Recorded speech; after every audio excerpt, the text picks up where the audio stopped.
Buenas a todos, ¿qué pasa, gente? Hoy estamos en el Block 2.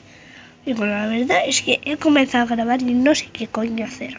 Pero bueno, yo diría que vamos a hacer,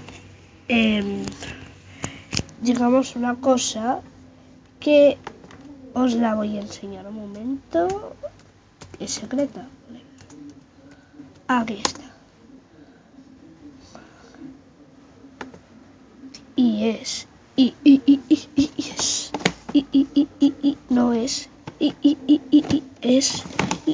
no es un momento que la saco.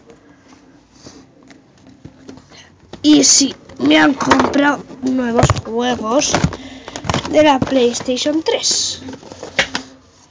Y bueno, aquí tenemos unos: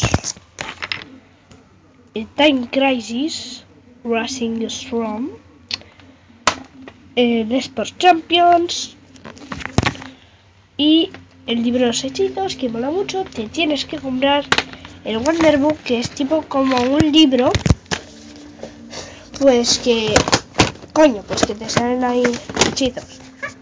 Vale. Y bueno, este vlog se ha hecho muy corto, 1 minuto, pero bueno. Bueno, pues así acaba este vídeo. Dale a like si te gustó y suscríbete. ¡Nos vemos!